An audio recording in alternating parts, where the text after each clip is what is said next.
see white lies dancing between the lines. She's an atheist. Carousels in her mind, spinning all in her eyes. She's an atheist. Hello and welcome to the Digital Freethought Radio Hour on WOZO Radio 103.9 LPFM right here in Knoxville, Tennessee. Today is Sunday, March 28th, 2021, and I'm Larry Rhodes, or Doubter 5, and as usual, we have our co-host, Wombat, on the line with us. Hello, Wombat. I'm melting! Okay, a lot of rain out there, that's for sure. Didn't know you were a witch, though. Our guests today are Doubtfire and Boudreaux and George, Brooklyn, and Dreadfire at Higgs. Hello. A Digital Freethought Radio Hour is a talk radio show about atheism, free thought, rational thought, humanism, and the sciences. And conversely, we'll also talk about religion, religious faiths, gods, holy books, and superstition. And if you get the feeling that you're the only non-believer in Knoxville, well, you're just not. There are several atheist, free-thinking, and rationalist groups that exist right here in Knoxville, and we'll be telling you how you can connect with them right after the mid-show break. Also, did you know that there was a streaming atheist call-in video show broadcasting here in Knoxville? You're nodding your head, Ty. Did you know that? I love it. I don't know if it's technically a musical, but I do like it. My favorite part is when the lion gets courage and when the Tin Man gets a heart, Right. because it's like the best thing possible, because everyone needs a little bit of a heart and a little bit of courage. That's all you need. That does If I sound only interesting. had a brain. Yes. We So do is that have a musical? brands. We have brands on their show. Yeah. Been He doesn't going have a on for nervous 10 system yet. He years. can dance. It's amazing. We'll tell you more about how you can connect with the show right after the mid-show break. Also, if you'd like to interact with us during the show, go to Facebook and search for Digital Freethought Radio Hour Facebook page. Use the messaging function to send us questions or comments. Wombat, what's our topic for today? We're talking about sipping loudly in cups today. It's going to be a really, really great hour-long discussion where we're just slowly sipping into the microphone. Everyone get it out. Yeah, if you use a nice, straw, nice. it could be a lot louder. Welcome to the ASMR podcast, Atheist podcast. We're talking about karma today. And before we get into the meat and potatoes of karma, I'm going to throw it up to our own Dreadfire Higgs for our weekly invocation. Being captain, I shall not want. He maketh me to float in salt water. He steereth me through glassy seas. He filleth me bowl. He steereth me through the straits of noodliness for goodness' sake. Though I sail through the heaving of tempestuous waters, I will not fear not sinking, for thou art with me. Thy mast and thy rudder, they comfort me. Thou preparest a feast before me in the presence of me mates. Thou quenchest my thirst with grog. My goblet runneth over. Truly, pasta and grog shall abide with me all the days of my life, and I shall dwell in the galley of our quab forever. Ramen. Hey, I want to do a quick review on how everyone's been over the last week. Dubshine, I got to remember, use your full name here, but Dubshine, you came up with a brand new album. I was listening to that this weekend, or over the last week, actually, a couple of times. You mind telling me about it? Because it was pretty cool. Oh, cool, man. Yeah, it's a remix album, so it's just taking a few of the tracks off my album, the Collapse Reality, and it's just remixing it, for the DJs. So I sent like about 400 plus DJs the remix so they can play it on their internet shows and radio shows and stuff like that. Yeah, it's like real vibey, It is extended out. Yeah, it's clean. That's what I get the vibe from. It's very, very clean. If you remember, so this is my personal take. If you were ever in high school, when I was in high school and Dance Dance Revolution ever came out, it was just like clean track after clean track after clean track, just like this electronic, but not about crunch or synth, just about clean precision beats and a clear vibe from beginning to end. And I really, really liked it. It reminded me of my childhood band. Man. Eric, Yeah. it's good to see you. How you been since last week? I have been good. I gave my garage a complete overhaul, cleaned it up. Okay, that was needed. That was fun. It's cathartic. Okay. Cool. Yeah. Are So, you getting more into the whole being outside, spring cleaning sort of thing now that COVID's over, or is that the cathartic part? Or well, yeah, I wouldn't say yeah. over, but like post-vaccination. No, I mean, now, month and a half after the second shot, and just feeling a lot more open and willing to do things, especially outside, playing some volleyball outside. Nice. Yeah. Eating restaurants, just opening up slowly more, but still cautious, still caring about the people that aren't vaccinated or, right. Or can't get it for whatever reason. So, yeah, I would say this, I'm a little wary about going to a restaurant myself still, but I am planning on doing a picnic with some friends. I think that would be kind of fun. Yeah. Mm. Yeah. Especially with the weather out like this, not so rainy, but when it is out and about, it's really nice. George Brown, how have you been since last week? The last week in my mind is a blur. I can't remember anything You except live too wild and crazy. That's the problem. here halfway between Knoxville and Chattanooga, out in the boonies. I've noticed. I went for a walk in the city park, and the health department was vaccinating a lot of people. Nice. Like the number of people being vaccinated has exploded, Good. That's a good thing. and the age range is lower, of course. And I got my second shot 3 weeks ago, Nice. and I did have a reaction to it. I won't get into the specifics right now. I would even say um, that's a good thing too. It's good to have a reaction to vaccines. That's showing that it's working. Your body recognizes the problem and is going through the steps to fix it without actually even having the disease. That's a good sign.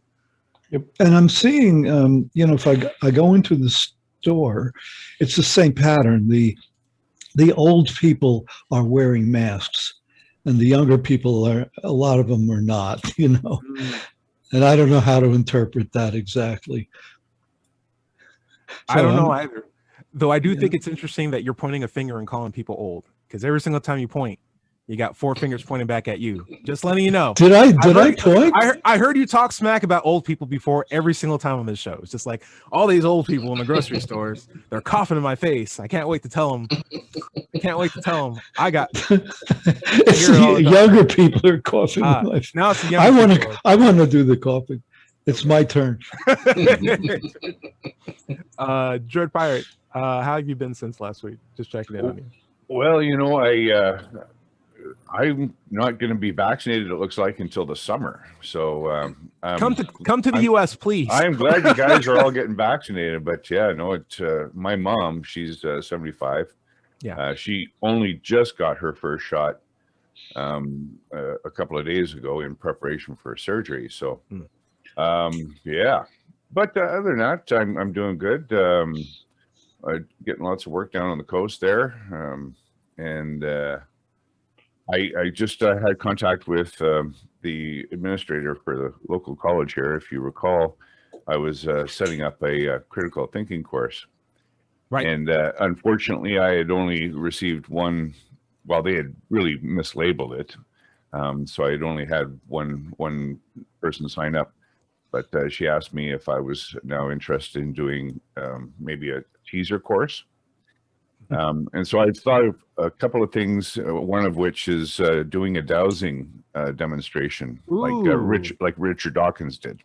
Yeah. Because there are a lot of local people here who do dowsing and believe in dowsing. And I think it would be a great opportunity to get some people out and do this double-blind demonstration of the efficacy of dowsing. Yeah, so if you want, I'm looking forward to. You can even put some vaccines in the ground and have a dowsing rod triggered to them and be like, you should, or just a piece of paper that says "get vaccinated." You bury that and you say, "Hey, dowsing rod's pointing here. There's a magnet at the tip of the rod, magnet underneath the paper. You can make this work, Dread Pirate. We can make it work for you." Yeah, awesome. Dread Pirate, where's your mom located?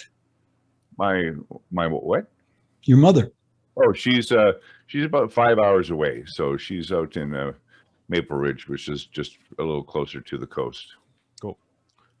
Larry, Yes. how you been since last week? Oh, doing fine. Just staying in, staying safe.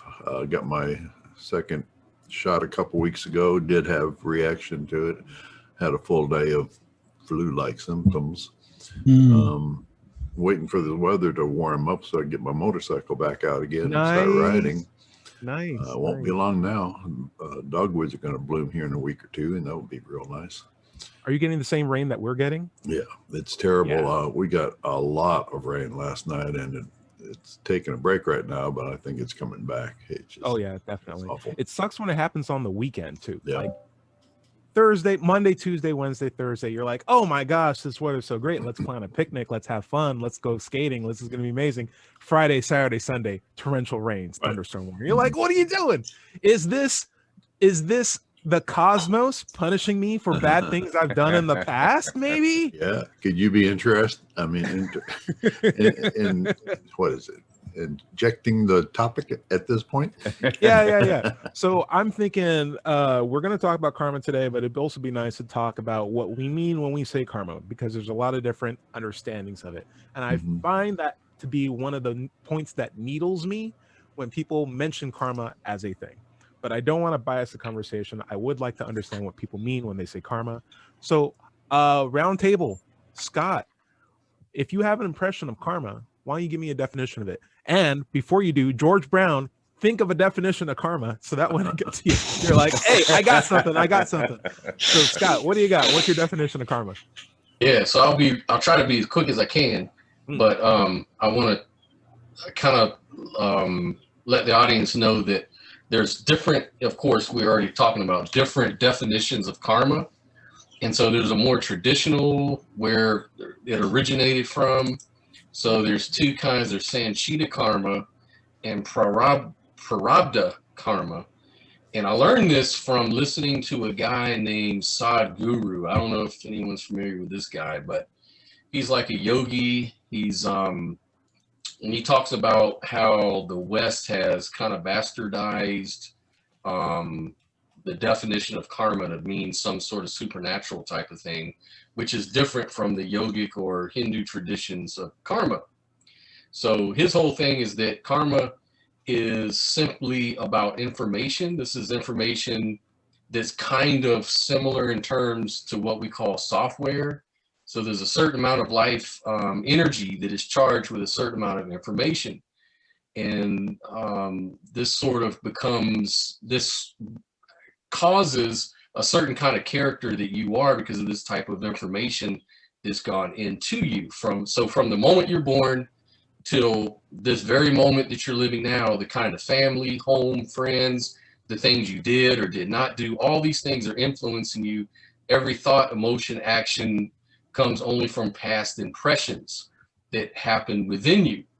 But then there's different types of karma. There's Sanchita Karma, which is a warehouse of karma, which goes right back to a single-celled animal and even inanimate substances from where life evolved from. So all information is there within you. So it's kind of like a warehouse of information going back into, different life forms and creation or whatever you want to call it. So this is your Sanchita Karma. But you cannot take your warehouse and do retail business with it. You need to have a shop to do retail. And that retail shop, which is for this life, is called Prarabdha Karma.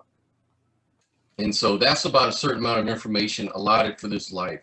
So depending on the vibrancy of your life, it allows how much information it can take on. So the creation is very compassionate, for example. If it gives you a whole lot of karma that you have, you would be dead. Right now, many people are tortured by simple memories from like 30 to 40 years ago that they've kind of accumulated through their life. It's kind of like if you were given like 100 times that memory, you would not survive it. So nature allots Prarabdha, or an allotted memory that you can handle. Can you spell that? Yeah. Could you condense that to just what does it mean specifically just to you then? Like, I don't doubt that there's many different definitions of it that we can find on the internet. But when I say karma, what does it speak to you in like I guess if I, because I try to be a rational kind of person. So if I was to take that on seriously, I would just say it's just what your, it's kind of like the cause and effect of your life. Like different causes cause you to be a certain way. And it just, like after I die, If I treated people like crap, then that karma continues even after, it affects people. And it's kind of like a drop in the ocean that you're making ripples, and you're there's making more ripples under the and- surface, even if you can't see them, right? Is That's that what- right. So that's what karma is to me. It's just cause and effect that extends beyond my mortal coil. It sounds like almost if you're saying it's just the environment, more or less, Right. that you're in. And that's what Sadhguru says. It's just your life and how you affect the environment, and vice versa. That's all it really means. I'm going to take that. I'm willing to go the next couple of extra steps. I think I've heard the case, and we'll go to Eric next. But like the idea of karma being an actual force that corrects injustices, that says, hey, if you are being out of your way mean to people, me as this corporation or agent or force, I'm going to find a way to get mean back at you, because I need to balance out all the good and the bad in the universe. Eric, have you heard anything like that? Yeah, no, What that's would be your take? that's a little more the traditional or the more familiar take that I was thinking. I thought the show would be based on it. I guess to me there are two types that are commonly talked about. One is, if you're a really bad person and you die, you come back as something worse because you led a bad life. But I think the one that really strikes true in kind of conversation is what I like to call, what people call instant karma. So you don't have to wait till you die to get the payout, good or bad. It happens the next day. The weather turns, or you stub your toe, or So if you do bad things, there's this force correcting the world to get you to do better things, which I would love for this thing to actually exist. Because You would love for this to exist? We should talk about that in the second half of the show. I have some objections to that. If this force actually existed and it had been running for hundreds of thousands of years, I bet everyone would be a really good person. Well, based on what standard? That's what I'd like to know. And instead of punishing me, just tell me the standard to be good and I can follow that. Don't just keep punishing me blindly while I trial and error figure this out. Just have the list. If you are a force, just to communicate to me, this is a bad thing, this is a good thing, do these things, and you'll be okay. I'll be like, okay, fine, now I know. It seems like you're personifying it, though. I think if it worked just like evolution, where it doesn't have a goal in mind, an agenda. It's just, this didn't work, let me course correct. And if you just keep course correcting, it doesn't really matter what the goal is. It's just, people would be better, I would think. Okay. I'm going to keep needling Eric for just a little bit, but I want to talk more about this in the second half of the show. Eric, evolution is one of the worst judges or heartless things in the universe. There's just so many branches of unsuccessful living organisms that just die just because they're a little too blue, or they're a little too tall, or a little too heavy, or they didn't make enough feathers. Evolution doesn't care about people. Evolution doesn't care about humanity. I want a system that, if it is going to guide towards people being nicer, to have an interest in humanity, or empathy, or respect, or like anti-racism. These would all be great things. I wouldn't want to force as blind as evolution to control that. Are you saying karma has no agency in this whatsoever? It's just nothing but counterweights moving up and down on ropes? I guess what I'm saying is, if it worked like evolution, then I guess I disagree. I think evolution got us here. So it's maybe not the most efficient thing in the world, but the fact that we are here, we evolved. The things that worked were successful. So if that same thing was true for, again, you have to factor time into here. I mean, if karma worked over billions and billions of years, I guarantee there would be. But again, if we can't, that's so fascinating. This is great. We can't give agency to it, because then we're talking about something spooky and magical, like having it anti-racist. That, like, who would pick all this, right? Who's going to be the judge of all of it? Where's the standard? Right. I love this. We got to come back to it for sure, but I want to make sure everybody gets a chance to weigh in. Dread Pirate, would you mind talking to me about karma? What do you think it is? What does it speak to you? Well, the most common form I hear it is essentially a balance sheet in the universe. And I think, unfortunately, what happens is people conflate luck and karma.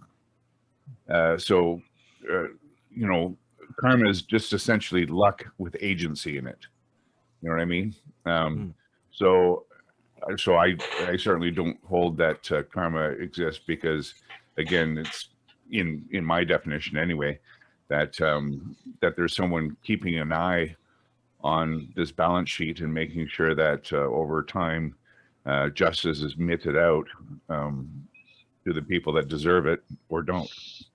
Now, when you say that, do you phrasing it in the form of luck? Are you saying luck is also happening naturally, or is this force also introducing luck into people's lives? Or well, I just think luck is luck. I mean, you know, it's coincidences happen. I mean, there are people out there that win I'll phrase it lotteries, like this. win lotteries.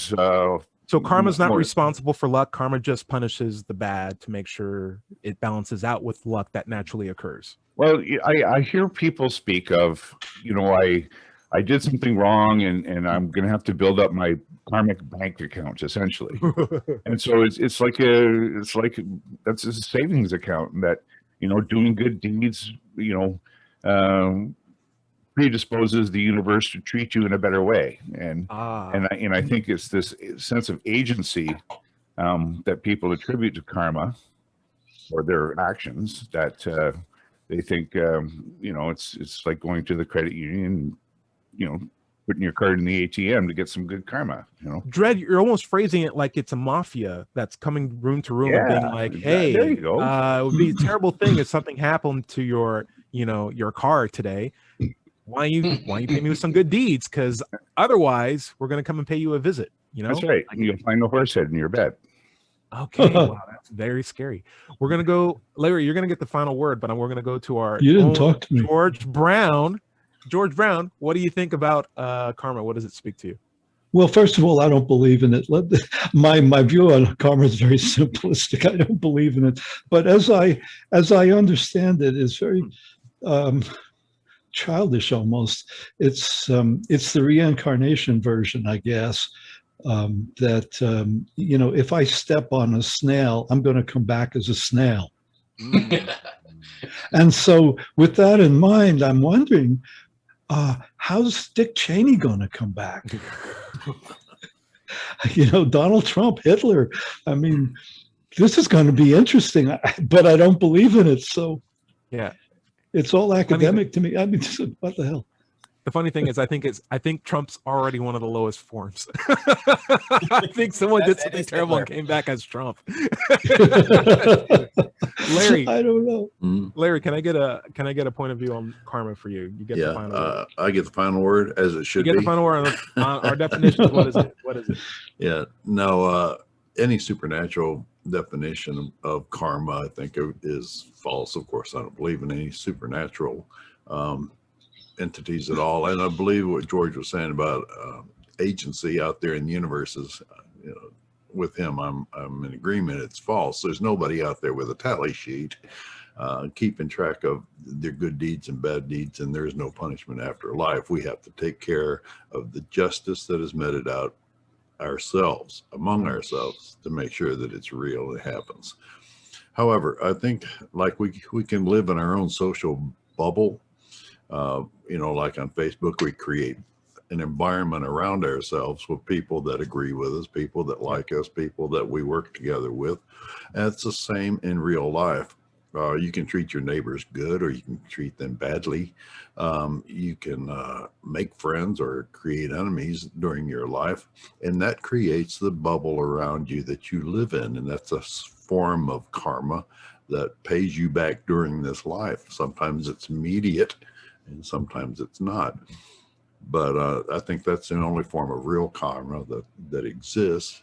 But of course, it does exist. If you feel like you're surrounded by jerks, it may be because you're being a jerk to everybody, that kind of thing. But that's about it.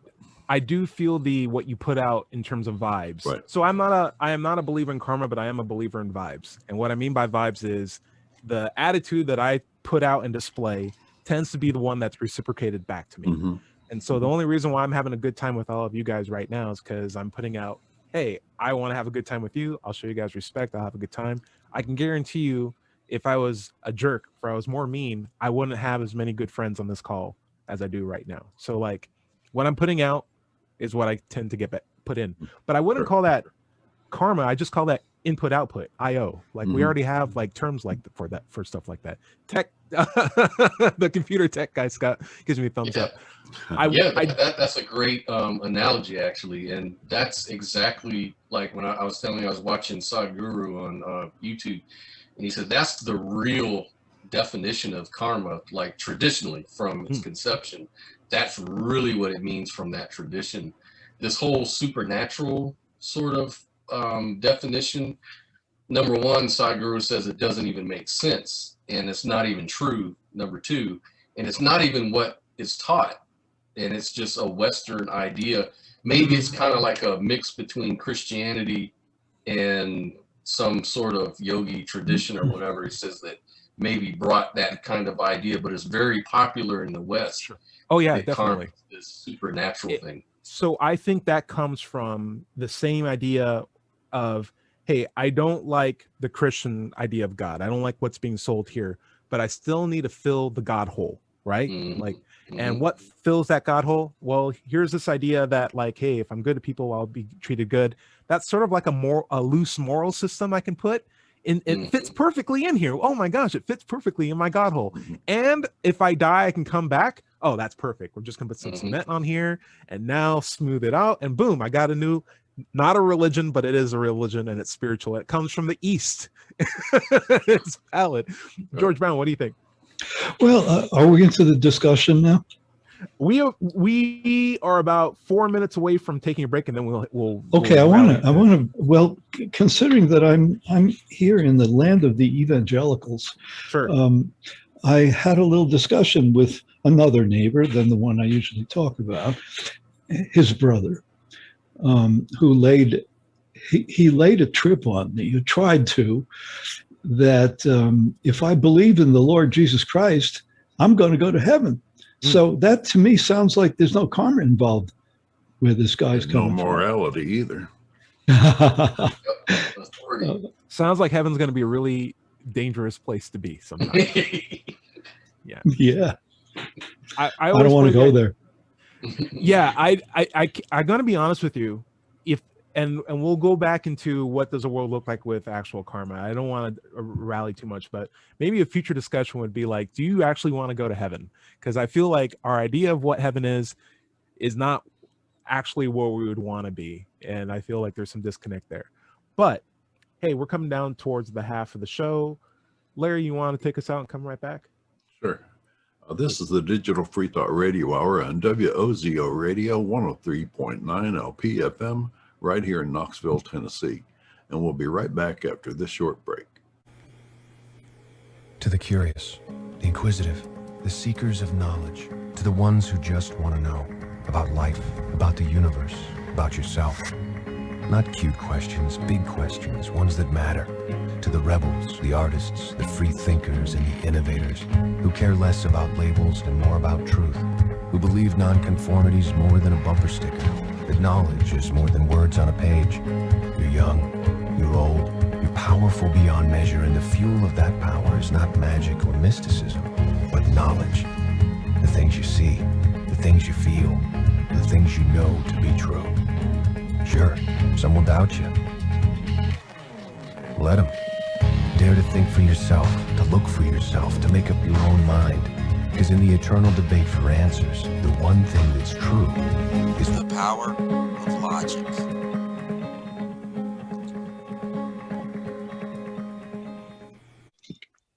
Hello and welcome back to the Digital Freethought Radio Hour, second half. I'm Dr. Five, and we're on WOZO Radio 103.9 LPFM right here in Knoxville, Tennessee. Again, this is Sunday, March 28th, 2021. And I'd like to mention the Atheist Society of Knoxville, or ASK. They were founded in 2002. We're in our 19th year. ASK has over 1,000 members now, and we are open, of course, for if you'd like to join us on our Facebook page, our meetup group, or even our weekly Zoom meeting.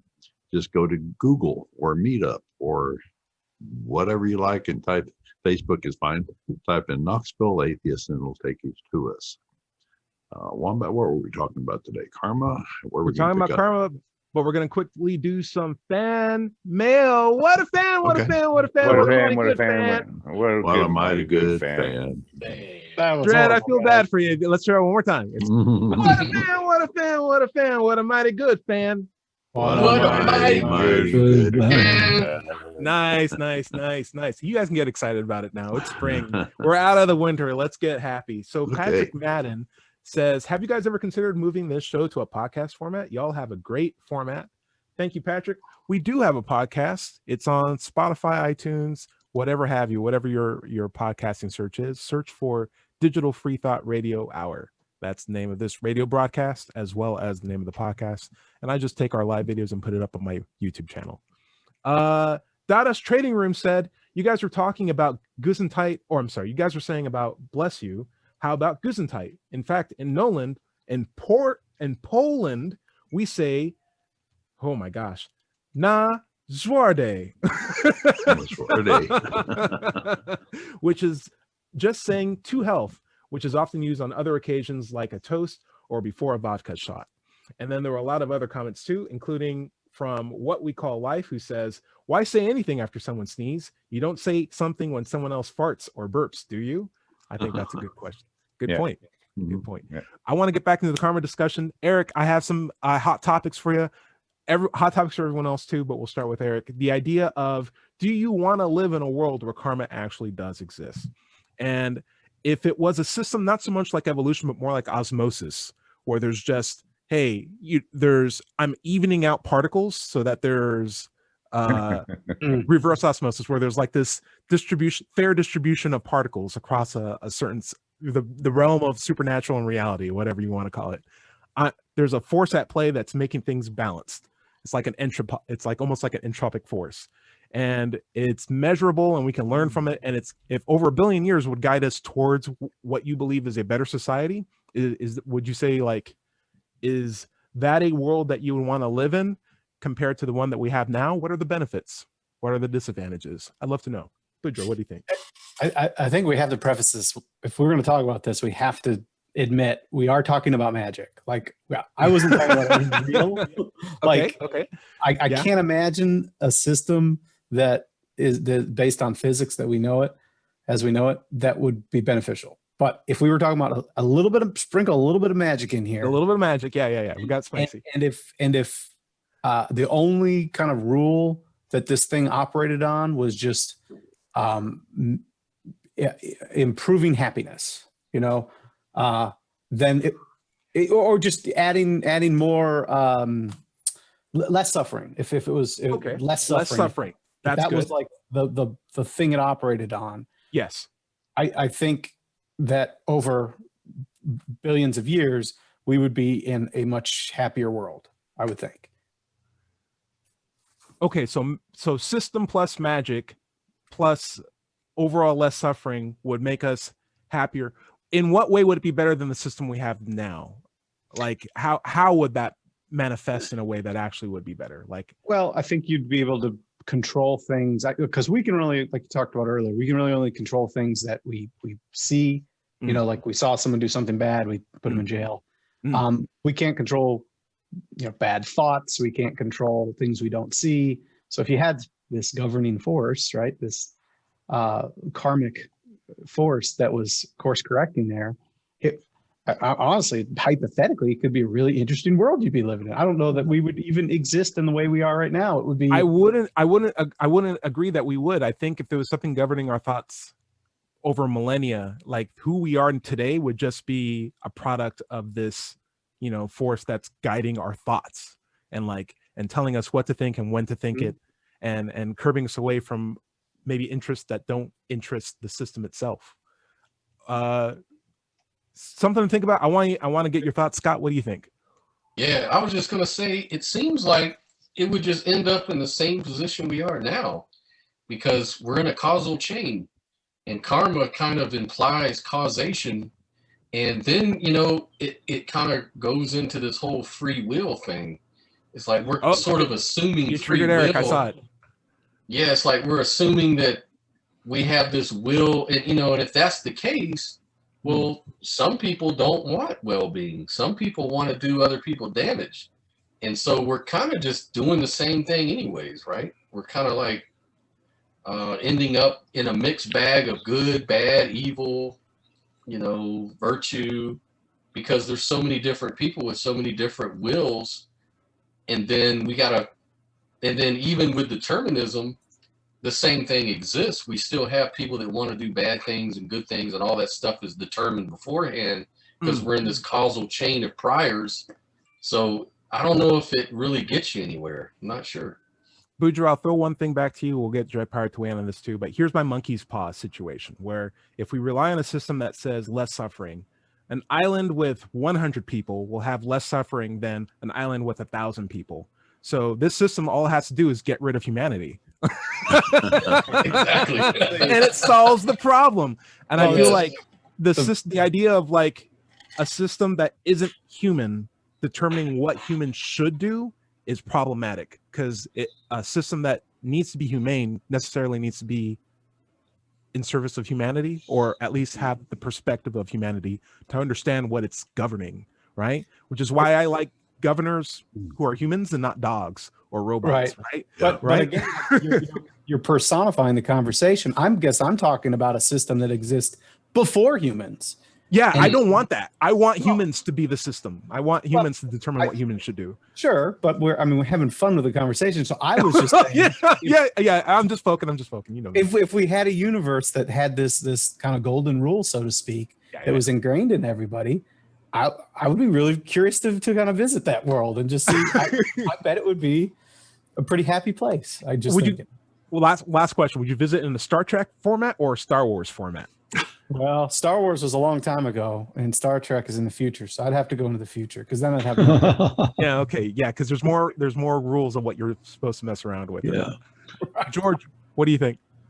Well, you started out. I think you said not the way it is now, right? I think something like that.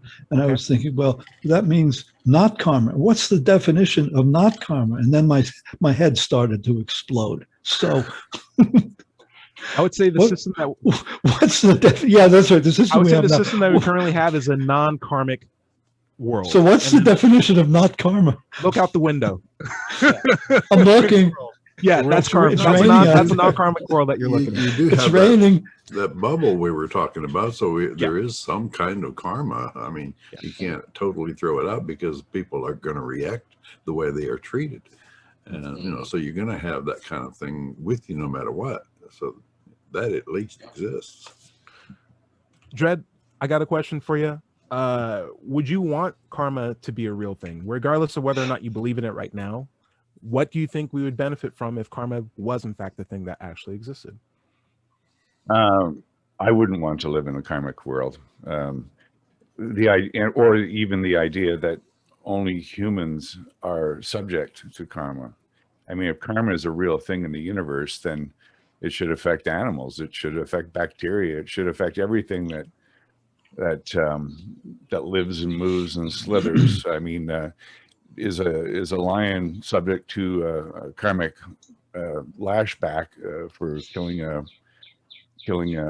gnu or something? You know what I mean? I don't know. It's just, again, it's all this idea that humans have souls and animals don't. I mean, it's all tied to this sort of magical and primary place in the universe that humans would put themselves in if things like karma exist, or souls exist, or hells exist, or heavens exist. I mean, it's just, I don't know. It seems like a silly notion to me, and I wouldn't want to live in it. Is there any benefit that you could see if we did live in a karmic world? What would it be? Something that you'd be like, oh, at least we got this. Well, I mean, if karma existed, we wouldn't need laws and penitentiaries and punishments and all the rest, because the universe is taking care of all that for us. The universe becomes our prison cell. That's right. Yeah. And if karma exists, it's like, and laws exist, it's like double jeopardy. You go to jail for murdering someone, and then you get karma on top of that. It's like, eternal punishment for a finite crime. what would also suck is if someone got punished and you don't think the punishment was justified or met the degree of crime, and you're like, can we make an extra law to punish them more? Right. It's like, no, There you go. we already got karma to take care of it. The universe knows what needs to be in balance. That's right. Larry, I'd like to get your throat before we go to Scott's. Larry, what do you think about a karmic world? Do you want to live in a world like that? And do you see any benefit that can come from it? Well, I assume you're talking about like where the universe itself takes Yes. note of every single thing you do, and then punishes you for the bad things and rewards you for the good. The universe handles justice. I don't think so, but I could understand why some people would. I mean, you think about being rewarded for good things and punished for bad. I think it would be okay, except are you also going to be punished for mistakes, things that you inadvertently hurt people with or do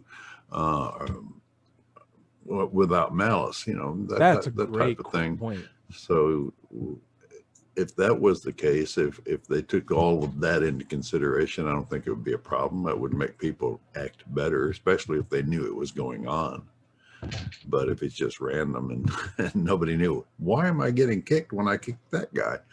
Yeah, that's a fantastic point. If I gave someone a chocolate cake because I thought they liked chocolate cake, but they actually turn out to be allergic and they die from it, should I expect repercussions from that, or does the intention make it good? Mhm. And if intentions can make potentially objectively bad things good things, what do you say about someone that's in a mentally impaired state, or someone that might be drunk at the time, or someone who is genuinely in love with someone that's way too young for them, and they try to maintain that relationship? It's like, you can't do that. Or Karma's gonna- masochists who enjoy pain and then try to give that joy to others. That's not a good so thing. much great. Scott, I'd love to get your opinion. Did I ask you the original question? And give me all your thoughts. What do you think? Well, I was going to say, I heard somebody talk about this reincarnation, this karmic reincarnation thing a little while ago. Yeah. And they were saying that the belief system in that is that if someone does bad things in this life and they go to jail or they get punished for it in this life, that now they're better people, so that in the next life they've kind of graduated to the next level. So they kind of look at this life as a schoolyard, like But kind of what like if they don't get punished in this life? Yeah, and if they don't get punished in this life and they didn't learn anything, then they have to start over. It's kind of like they didn't graduate to the next level. So it's always life is going through to the next level, to the next level. It's Is like that a an tenet? evolutionary process. Isn't that a tenet of Buddhism? Sort of like, Buddhism. Yeah, that's what one of the mystical Buddhist Teaching. interpretations will say. Yeah. That, it's like a school. You go to school, and if you didn't learn anything from this life, you got to start over in the next one. But if you get punished and you kind of get rehabilitated and you've kind of got wisdom during your lifespan, then in the next life you've gotten better. And they said overall the plan is that life for humans gets better. I like the hopeful aspect of it, because there's not a lot of hope in a non-karmic world, but I feel like karmic world has like, hey, things can get better, things aren't as bad as they seem, and sometimes you really do need to have at least that as a voice. I've known I've had some dark times too. So I do appreciate that from the karmic worldview. Eric, it looked like you had a question. Yeah. I guess maybe just for the record, since you kind of got my silly answer to the question. Give me your grounded one. Yeah. My real answer is pretty short, so we can get back to everyone else. That was a great disclaimer. You said magic. We were like, okay, we're talking about magic. All right, we're good. So taking magic aside, the one thing we kind of teased on a little bit here that we haven't really brought to light is understanding most of our thoughts on free will and the fact that we don't have free will. I told you triggered Eric. I told you got him. I told you got him. Anyway, you wouldn't let it go. It's fine. I knew we were going to come in. All right. The whole thing is preposterous then. If you don't have free will, then why are you getting punished for anything? You didn't even do it. So I'm with George on it. Karma is just ridiculous. You didn't do it. Eric, I'd like to get your feedback on this, because this is actually my point of view on a karmic world. It's more grounded. It's more in the sense of, I don't actually think karma is actually real, but I do believe really that people actually believe in karma. And the problem with that is, if they believe I get punished for my bad actions and rewarded for my good actions, and they do something bad and they don't get punished for it, it's very easy for them to interpret that they did a good thing. And that can start a really bad spiral where they continue to do bad things because they're out of a realm where they can get punished for it, or not observed. Their crimes aren't observable, and those bad things get worse and worse and worse.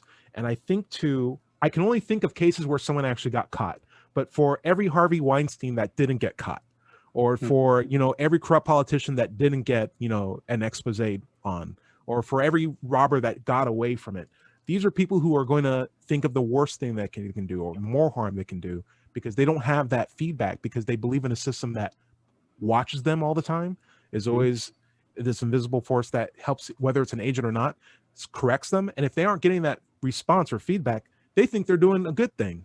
And I feel like that's the same problem that religious people fall into.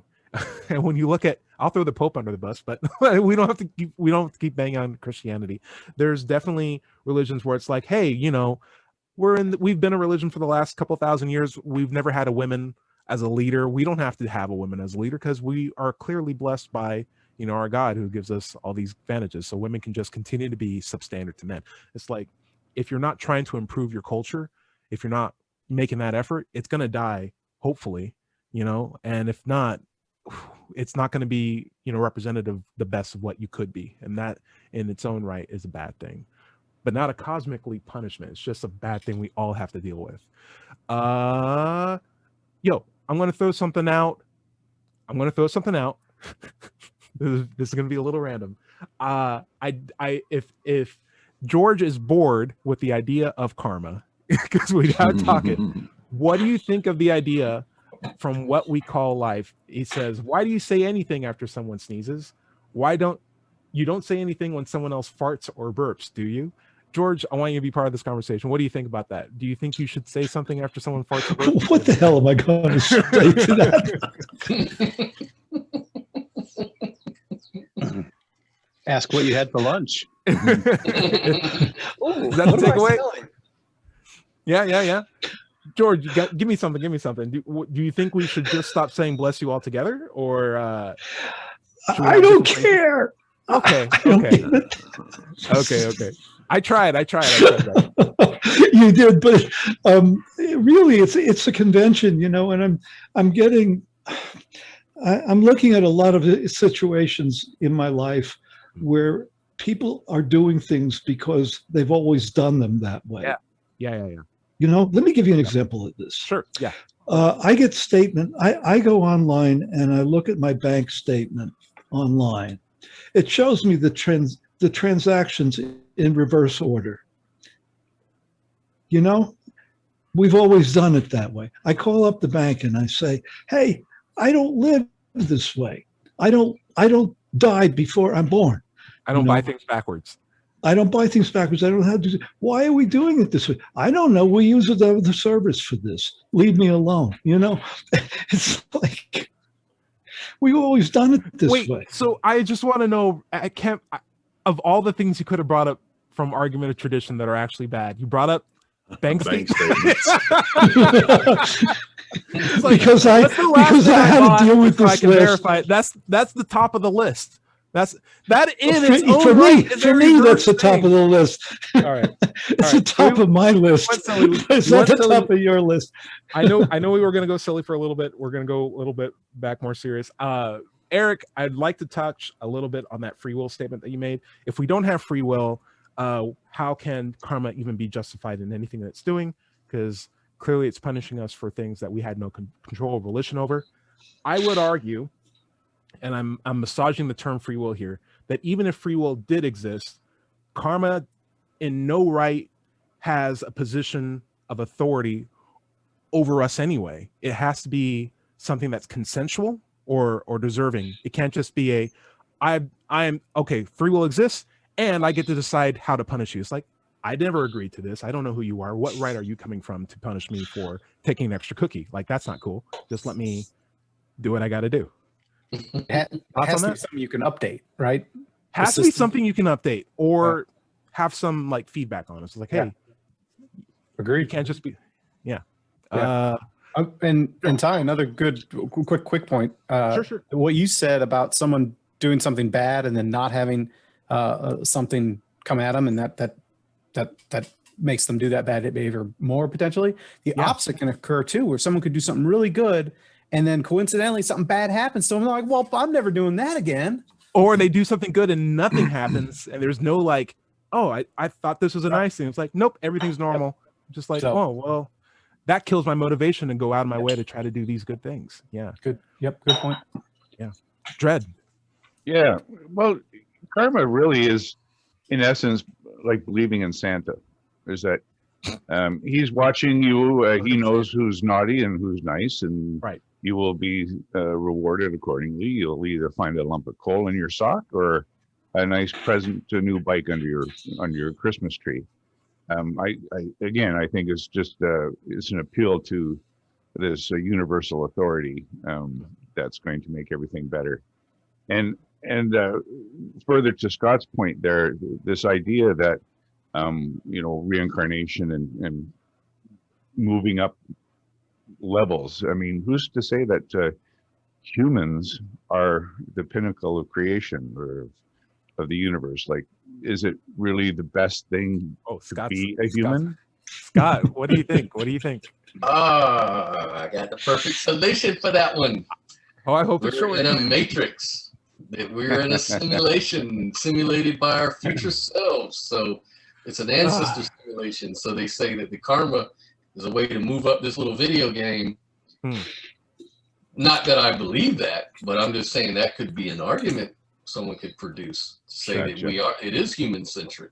Larry, I want to throw something out at you. I'm seeing a lot of parallels between karma, God beliefs, and even Santa in terms of figuring out like this ambiguous being I can't see that determines whether I do good things or bad things as a inhibition for me to do bad things, or at least hopefully a carrot stick situation where it's like, if I do good, this ambiguous force that watches all my actions will reward me, and if I do bad, this ambiguous force that watches me will make me do or keep me from bad things. Do you have thoughts on that? Do you think that's a coincidence? Well, I think that if we're working from a human objective and for the betterment of humanity per se, all we really need is empathy and compassion. We can guard ourselves. We can monitor ourselves and do what is right for ourselves and our society, simply from the golden rule, as it were. What was it? Confucius used to say, don't do unto others what you wouldn't have them do to you. But you want the best for yourself. And if you care about your fellow man, then empathy and compassion would kick in and you would do the right thing. However, we're pulled in many different directions in this life. And sometimes we have to choose priorities. But I don't know. It's a really hard question. What are you going to do? Now, I'll throw this out as my last point. If we can, right now in this grounded universe, actually make a karma system that is a human-centric model that says, listen, instead of all this court cases and scheduling appointments with a judge and lawyers and all these fees you got to pay, we just made a list of rules. We have Google Glass now, and we can just update you on like, hey, you're doing a bad thing. Hey, that intent was wrong. Change it. Or now that we can see what you're doing all day long, we will dock your account a certain amount of fees that we've all agreed to as human beings on this planet. I would be like, you're getting closer to something that I would actually prefer more than this cosmic magic stuff. Larry, you raise your hand. What's up? Aren't you reinventing the Ten Commandments? And that's not morality. Am I reinventing the Ten Commandments? You just said we need a list of rules and we all have to live by them. Morality isn't a list of rules. I like that. That's good. That's a good counteract. That's true. Vanilla Sky, I think, was a movie they made about that. Larry, you ruined all in the future. All my fun is gone. So much fun. I had a $1 zillion idea. I'll throw a little bit back into it. We could get a little bit back to where you were talking about, a list of rules, and then the universe automatically corrects, bad behavior. We may be getting closer to that than you think, with as close as we're getting to artificial intelligence. I mean, and somebody was saying earlier that if we could have non-humans determine how humans should live, we wouldn't want that. We'd want humans to determine that. Well, humans program machines and program artificial intelligence. We would just have to program the human priority into it, and then turn enforcement over to the machine world, as it were, and have them monitor our conversations, our actions, our interactions with people. Basically, what they do, instead of selling us stuff, though, they instead just help us correct our behavior to be nicer to each other. I think there's some promise to that. You don't want to set a set of rules about don't do this, do that, but how our interactions should work for the benefit of humanity, or ourselves, that type of mental thing, health and all that, to make humanity healthier in the going forward. I'll put it that way. Like, is it possible to leverage what people really want to do selfishly into the betterment of all? That would be kind of cool. I mean, you're going to have a narcissist out there who's going to go like that, Mm-hmm. Larry, we're at the bottom of the show. You can catch everyone at the links that I'll put in the comment description, and I'm going to put Dubshine's album link in there. Boudreaux, hey, if we got time, we'll play your music. We'll also link to your the YouTube channel where you put music at. Dread Pirate, you can find them, mine, Pyrat, Pirate, and we got some cool stuff coming out you in the future. Stay tuned. This is Let's Chat. Feel free to subscribe. Larry, why don't you take us out? We definitely have run out of time. My own content is at digitalfreethought.com. Be sure to click on the blog button. If you're having trouble leaving religious beliefs behind, visit recoveringfromreligion.org. This has been the Digital Freethought Radio Hour. Remember, everybody is going to somebody else's hell. The time to worry about it is when they prove that heavens and hells and souls are real. Until then, don't sweat it. Enjoy your life, and we'll see you next week. Say bye, everybody. Bye, everybody. Bye, everybody. Bye.